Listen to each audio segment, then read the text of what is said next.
नमस्कार, मी ऋषी देसाई. सुवर्ण कोकण सामर्थ्य महाराष्ट्राच्या विशेष कार्यक्रमात आपलं स्वागत. या कार्यक्रमाच्या निमित्तानं महाराष्ट्रातला तरुण शेतीकडे वळतोय आणि शेतीतनं श्रीमंती ही स्वतःपुरती सीमित न ठेवता आपल्या मित्रपरिवारात, कुटुंबात, नातेवाईकांमध्ये आणि आपल्या समाजासाठी तो परावर्तित करतोय. ही चळवळ ज्या गोष्टीतनं निर्माण झाली आहे ती म्हणजे सुवर्ण कोकण. आणि यात सुवर्ण कोकणचे शिलेदार आपल्यासोबत आहेत राजन सुर्वे. स्वागत आपलं राजन. खरं तर ज्या पद्धतीनं म्हटलं की श्रीमंती याला देखील आता अक्षय ऊर्जेचा नियम लागू पडतो की खरी श्रीमंती तुम्ही दुसऱ्यापर्यंत परावर्तित करा तरच ती खऱ्या अर्थानं अक्षय होते. विचारांची श्रीमंती असते, माणसानं माणसाला जोडण्याची श्रीमंती असते, कष्टाची श्रीमंती असते. पण या सगळ्या पुस्तकात वाचलेल्या गोष्टी आज सुवर्ण कोकणमुळे खऱ्या दिसत आहेत. काय सांगाल? खरंच आम्ही श्रीमंती पोचवत असताना, याच्या सुवर्ण कोकणमधून पोचवत असताना उद्योजकीय श्रीमंती लोकांपर्यंत पोचवत असतो. परंतु उद्योजकीय श्रीमंती पोचवता पोचवता त्यांच्यापर्यंत असे काही संस्कार पोचवतो किंवा असं काही पोचवत असतो, अशा काही गोष्टी त्यांच्यापर्यंत सांगत असतो ज्याच्यामुळे लोकांची ध्येय आज चांगली होत आहेत किंवा लोकांचा एक चांगला आदर्श निर्माण होतोय. हे जे उद्योजक आहेत ते एक चांगला आदर्श निर्माण करत जात आहेत. उद्योग तर करतच जात आहेत, परंतु एक आदर्शवत व्यक्ती होत जात आहेत. त्यामुळे समाजात आपलं श्रीमंती तर आपण असतोच, होतच जातो, पण एक पद ही समाजात तयार होत जाते. नक्कीच. या सगळ्याचं ज्यावेळी आपण आजपर्यंत असं बोलायचो की ह्या गोष्टी आहेत माणसात, त्या आपल्याला असं वाटायचं की हे सगळं पुराणातलं काहीतरी आहे. पण आज खरंच मुंबईतला तरुण देखील दुसऱ्या माणसासाठी झटतोय. शिलेदार बनल्यानंतर आपण आपला विचार न करता त्याच्या उद्योगासोबत माझा उद्योग कसा वाढेल याचा विचार करतायत. हे कसं शक्य होतं या चळवळीत? खरंच असं कधी पाहिलं नव्हतं, पण मी सुवर्ण कोकणमध्ये आल्यापासून एक आम्हाला असा प्रघात घातला गेला किंवा एक अशी सवय लावली गेली की स्वतः मोठं होता होता दुसऱ्यांनाही मोठं करा. आणि हा जो मंत्र आहे तो इथे आलेला प्रत्येक जण जपत गेलाय. आणि याच्यामुळेच आज असं होतंय की आपला उद्योग मोठा करता करता आपण दुसऱ्यांनाही आम्ही मोठं करण्यासाठी झटत असतो. म्हणजे होतंय कसं की आपला उद्योग ते वाढतच जातोय, माणसं एकमेकांना मिळत जात आहेत आणि ही जी साखळी तयार झाली याच्यामुळे उद्योग वाढायला खूप मदत होते किंवा मग मार्केट मिळायला खूप मदत होते. आणि ज्या काही समस्या असतील त्यांच्यावरती उपाय मिळाले जात आहेत. त्यामुळे एकाच्या हातात हात घालून सगळेजण आपसुकच पुढे चालले आहेत आणि एकमेकांची प्रगती करत करत हा मंत्र आम्ही जपण्याचा परिपूर्ण प्रयत्न करतोय. नक्कीच. एकमेकाला जोडत जोडत पुढे जाण्याचा हा सगळा प्रयत्न आहे.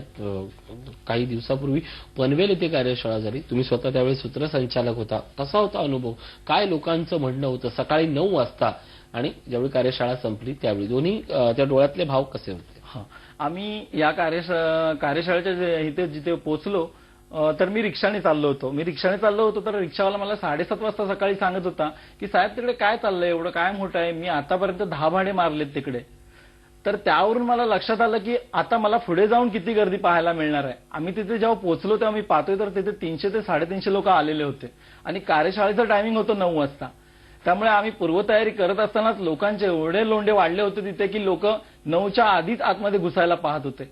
असं झालं तिथे की दरवाजे पण तोडले गेले आणि खचाखच तुडुंब गर्दी झाली होती. एवढ्या गर्दीसमोर मी कधीच बोललो नव्हतो. मला तिथे अँकरिंग करायचं होतं, परंतु तो एक आत्मविश्वास मिळाला की एवढे लोक आपल्याला ऐकायला आलेत, आपण जो विचार त्यांच्यापर्यंत पोहोचवणार आहोत तो घ्यायला आलेले आहेत. तर त्यांच्यापर्यंत बोलण्याचा एक अनुभव फार वेगळा होता आणि लोकांनी अगदी कार्यशाळेमध्ये दंग होत अगदी 2 ते 3 वाजेपर्यंत अजिबात कुणीही तिथून उठलं नव्हतं. म्हणजे आम्ही जो विचार ज्या प्रामाणिकपणे पोहोचवतोय तो विचार तिथे योग्य तिथे जाऊन बसतोय आणि लोक या मार्गाकडे येत आहेत हे पाहून खूप आनंद वाटला. नक्कीच. या सगळ्यात एक जाणीव होती की ज्या पद्धतीनं लोक सकाळी 9 वाजता आत आले होते ते जवळजवळ संध्याकाळपर्यंत उपाशी बसले होते. केवळ ऐकणं त्यांच्या संदर्भात. खरंच.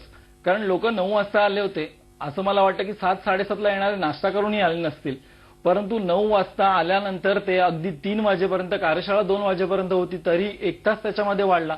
परंतु लोकांमध्ये चलबिचल अजिबात जाणवत नव्हती आणि या कार्यशाळेचं नियोजनही एवढं चांगलं झालं होतं की कोणामध्येच गोंधळ जाणवत नव्हता.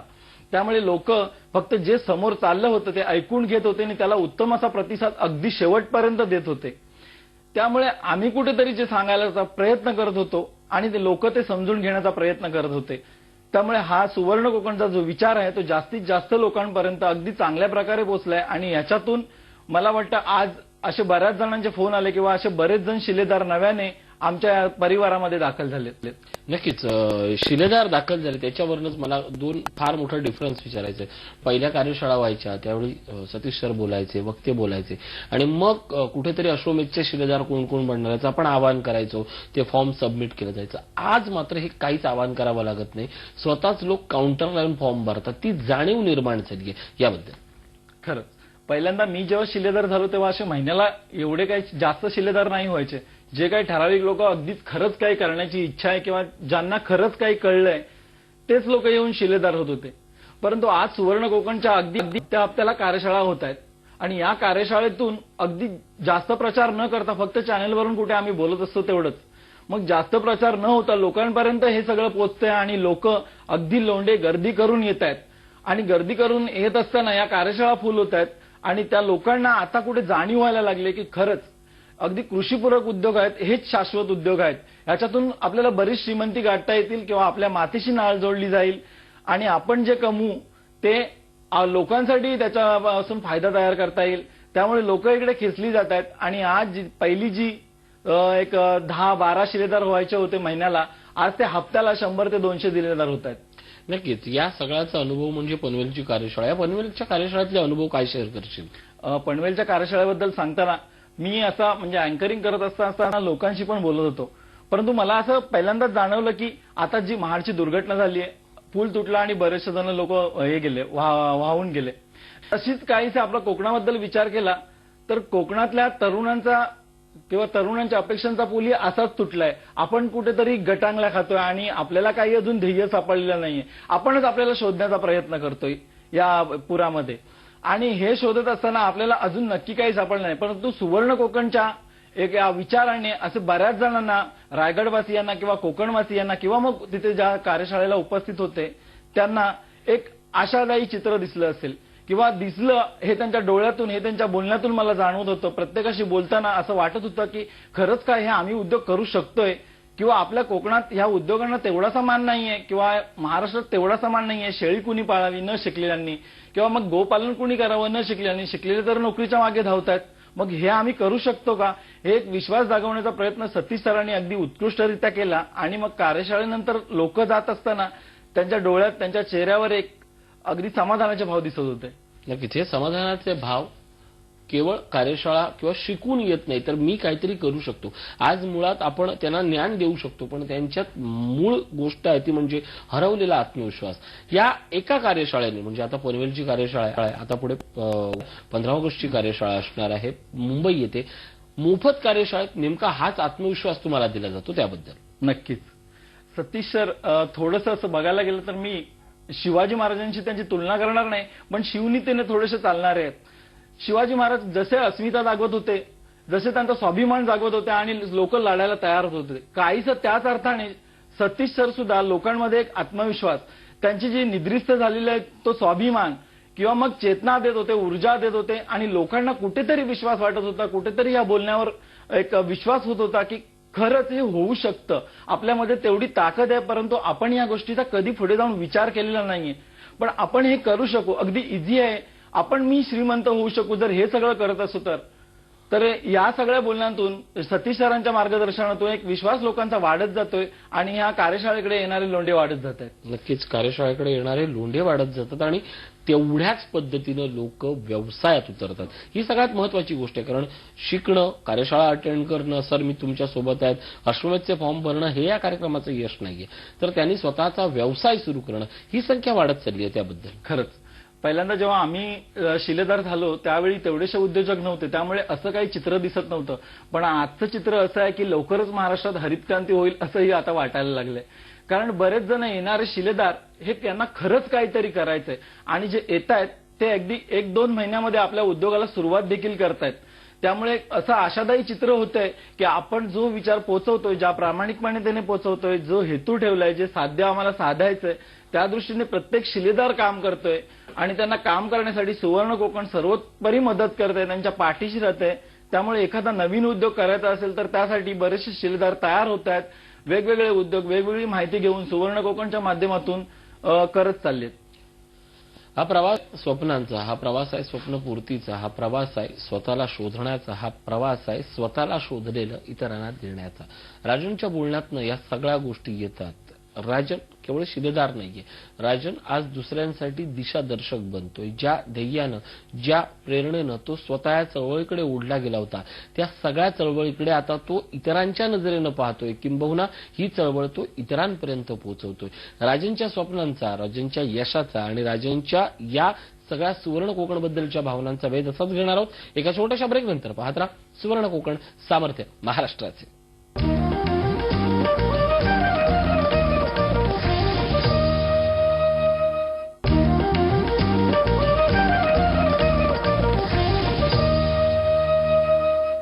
नंतर स्वागत. आपण बोलतो राजन सुर्वे यांच्यासोबत. राजन, वेगवेगळ्या मोफत कार्यशाळांना तुम्ही सूत्रसंचालक असता.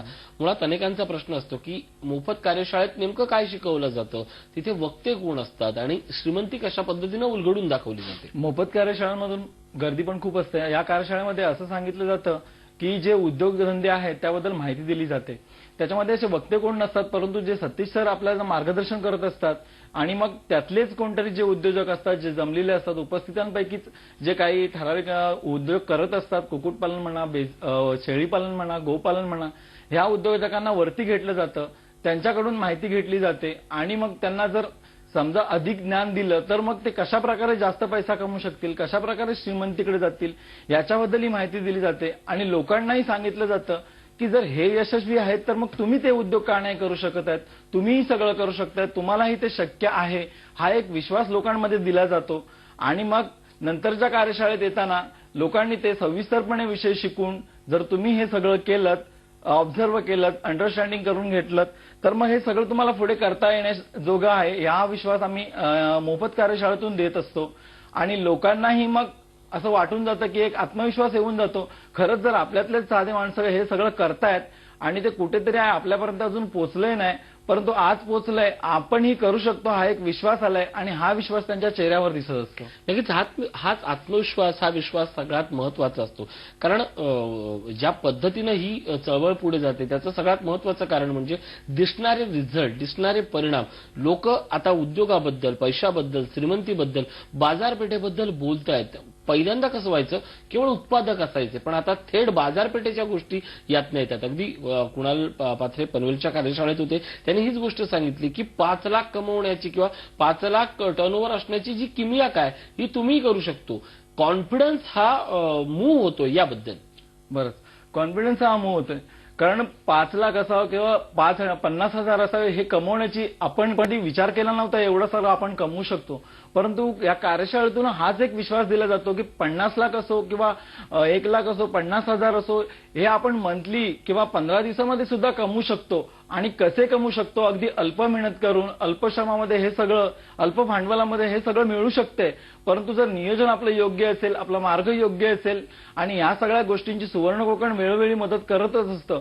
त्यामुळे हे सगळं आपल्याला जर इथून मिळतंय तर आपणही हे करू शकतो, हा एक विश्वास लोकांमध्ये जातोय आणि लोक याकडे आकर्षली जात आहेत. त्यामुळे बरेचसे शिलेदार हे काहीतरी करायचं ठरवून ज्या चळवळीकडे येत आहेत आणि ही चळवळ वाढत जाते. नक्की चळवळ वाढत जाते, माणसं उद्योजक म्हणून घडतात आणि याचंच प्रत्यंतर आता आपल्याला 15 तारखेला दिसणार आहे. उद्या कार्यशाळा होते मुंबईमध्ये, त्या संदर्भात काय सांगशील? हा, मुंबईला आता 15 तारखेला एक मोफत कार्यशाळा होते. या कार्यशाळेमध्येही असंच आतापर्यंत या कार्यशाळेची नोंदणी ही फुल झालेली आहे आणि हॉल निश्चितच फुल होणार आहे. कारण या कार्यशाळेमध्ये आम्ही प्रत्येक उद्योगांबद्दलची माहिती तर दिली जाणारच आहे, त्याबरोबरच आपणही उद्योग का करू शकत नाहीयेत त्याबद्दल आपली मानसिकता आहे करून किंवा ह्याच्याबद्दल माहिती देऊन आपण का करू शकतो, कसे करू शकतो किंवा हे कसं शक्य आहे, आपल्याला नोकरीपेक्षाही हे उद्योग कसे श्रेष्ठ आहेत किंवा नोकरीतून जे काही मिळतंय, जे काही 12 तास 15 तास मेहनत करून मिळत नाही ते अगदी 2 तास 3 तास मेहनत करून मिळतंय. कुक्कुटपालन सारखे उद्योग असोत किंवा बंदिस्त शेळीपालन सारखे उद्योग असोत, शेवगा लागवड असो, आपण मुंबईमध्ये राहूनही गावाला असे सारे उद्योग करू शकतो किंवा त्याच्यातून बराचसा पैसा कमवू शकतोय. हा विश्वास आम्ही मोफत कार्यशाळेतून लोकांमध्ये देण्याचा प्रयत्न करतोय आणि मुंबईच्या कार्यशाळेमध्येही असंच काहीसं दिलं जाणार आहे. या उद्योगांबद्दल माहिती दिली जाणार आहे, या उद्योगांबद्दल विश्वास दिला जाणार आहे आणि या उद्योगातील श्रीमंती लोकांसमोर स्पष्ट केली जाणार आहे. उद्योगातली श्रीमंती लोकांसमोर तुमच्या समोर उलगडली जाणार आहे. त्यामुळे मित्र हो, त्वरा करा. या क्षणी मात्र संपर्क साधा स्क्रीनवर दिसणाऱ्या नंबरची आणि उद्याच्या कार्यशाळेबद्दल माहिती जाणून घ्या. एक छोटासा ब्रेक घेतोय. पाहत राहा सुवर्ण कोकण सामर्थ्य महाराष्ट्राचे.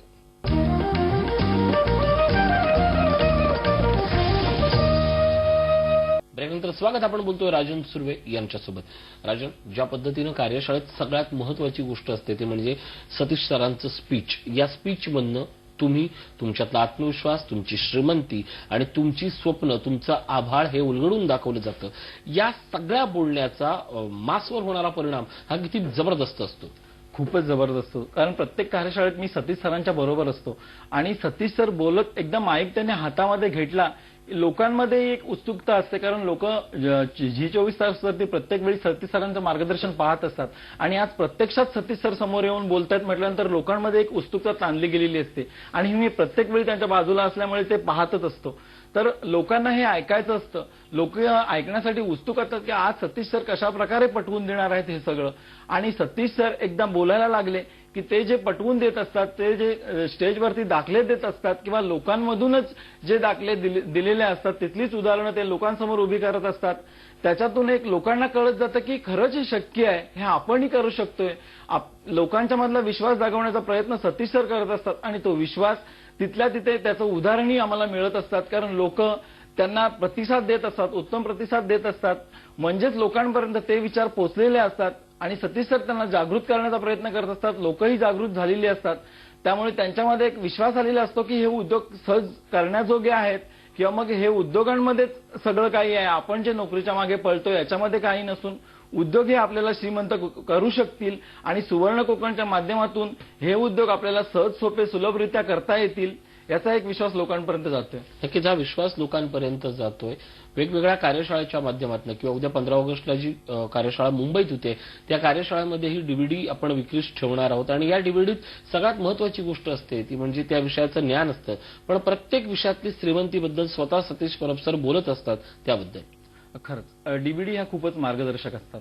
कारण प्रत्येक वेळी आपल्याला कार्यशाळा आपण करत असतो आणि कार्यशाळेतले ज्ञान हे काही अंशी त्या दिवसापुरतच राहतं आपल्या डोक्यात किंवा मग अजून काही दिवस राहतं. पण एखाद्या वेळी आपल्याला खरीच समस्या असते, एखादा उद्योग करताना मध्येच काहीतरी आपल्याला कळत नाहीये किंवा एखादा आजार किंवा एखादी लस याबद्दल काहीच माहिती नसते, त्यावेळी डीव्हीडी आपल्याला खूप उपयोगाची येते. त्यावेळी डीव्हीडी आपल्याला मदत करत असते. त्यामुळे डीव्हीडी कार्यशाळेनंतर डीव्हीडी ही असावीच लागते आपल्याबरोबर. कुठलाही आपण उद्योग करायला पुढे जात असतो त्यावेळी जर डीव्हीडी आपल्याबरोबर असेल तर डीव्हीडीतली माहिती आपल्याला वेळोवेळी मदत करते आणि आपण त्या उद्योगात बऱ्यापैकी पुढे जात असतो. त्यामुळे कार्यशाळेतील माहिती आणि डीव्हीडी या गोष्टी जर आपल्याबरोबर असतील तर उद्योगात यश निश्चित असतं. जाता जाता एकच महत्वाचा प्रश्न म्हणजे उद्याची कार्यशाळा आहे त्यानिमित्त स्पेसिफिक मी प्रश्न विचारतोय. जे कार्यशाळेत पहिल्यांदा येणार आहेत त्यांना शिलेदार हा शब्द थोडासा जड वाटत असेल, म्हणून शिलेदार ही काय कन्सेप्ट आहे आणि शिलेदाराची मानसिकता बनवून येण्यासाठी त्यांनी कशा पद्धतीनं या कार्यक्रमात यावं. मुख्यतः सतीश सर सांगत असतात की आम्हाला शिलेदार असेच लोक पाहिजेत की ज्यांना काहीतरी करायचंय, ज्यांना खरंच मनापासून काहीतरी करायची इच्छा आहे, ज्यांना खरंच असं वाटतंय की आपल्या कुटुंबाला चांगले सुखाचे दिवस आणायचे, त्या लोकांनीच शिलेदार व्हा. शिलेदार असं कोणालाही आलं आणि शिलेदार मला व्हायचंय कुतूहलापोटी हे सगळं नाही करता येत किंवा नाही होता येत. तर शिलेदार ह्याच्यासाठी व्हायचं असतं की आपल्याला काहीतरी उद्योग करायचा आणि उद्योगातून आपल्याला श्रीमंतीकडे जायचंय, यासाठी शिलेदार व्हायचं असतं. तर सुवर्ण कोकणचा शिलेदार होताना आपण काही ठराविक फी सुवर्ण कोकण आकारतं. याच्यातून या फीला एवढं काही महत्व नसतं, परंतु त्याच्यातून सुवर्ण कोकणचे वर्षभर देत असतं आणि जे आपण घ्यायचं असतं आपल्याला खरोखरच जर घ्यायची इच्छा असेल तर याच्यातून आपण निश्चित अगदी काही महिन्यात उद्योजक होऊ शकतो आणि त्यासाठी सुवर्ण कोकण सर्वरी मदत करतच असतं, कायम त्यांच्या पाठीशी राहतं. वेळोवेळी सुवर्ण कोकणच्या मिटिंग असतात प्रत्येक महिन्याला. या मिटिंग तर इतक्या महत्वाच्या असतात की याच्यामधून उद्योग आपल्याला कसा करायचा, आपल्या उद्योगातील समस्या किंवा आपण कुठे अडतोय, काय करतोय याच्याबद्दलची संपूर्ण अगदी उपाययोजना दिली जाते किंवा माहिती दिली जाते. प्रत्येकाला त्या वेळी त्या समस्येवर उपाय सांगितला जातो, मार्ग दिला जातो. त्यामुळे मिटिंग या खूप महत्वाच्या ठरतात. म्हणजे सुवर्ण कोकण, एकदा सुवर्ण कोकणचा आपण सभासद झालो म्हणजेच शिलेदार झालो की या शिलेदाराला सुवर्ण कोकण लवकरात लवकर कसा उद्योजक होईल याच्यासाठी मार्गदर्शन करत असतं, मदत करत असतं आणि सर्वोत्तरी मदत करत त्याच्या पाठीशी उभं राहत असतं. तुमच्या पाठीशी उभी राहणारी चळवळ आणि तुमच्या हातामध्ये प्राण फुंकणारी ही गोष्ट म्हणजे सुवर्ण कोकण. सुवर्ण कोकणच्या चळवळीच्या निमित्तानं अनेक उद्योजक घडत आहेत. तुम्हाला जर याची सगळ्याची याची अनुभूती घ्यायची असेल तर उद्या कार्यशाळा होते, मोफत कार्यशाळा. केवळ उद्याची कार्यशाळा ही मोफत आहे. मुंबईत शिरोडकर हायस्कूल हॉल इथे स्क्रीनवर दिसणाऱ्या नंबरशी संपर्क साधा आणि आठवणीनं कार्यशाळेला हजर राहा. आणि सगळ्यात महत्वाची गोष्ट, उद्या 15 ऑगस्ट आणि उद्या आपला 500वा एपिसोड आहे. या एपिसोडमध्ये काय आहे हे जाणून घेऊया उद्याच्या भागात. तोपर्यंत धन्यवाद. राजन, इथे आलात, खूप सुंदर मार्गदर्शन केलं, आभार.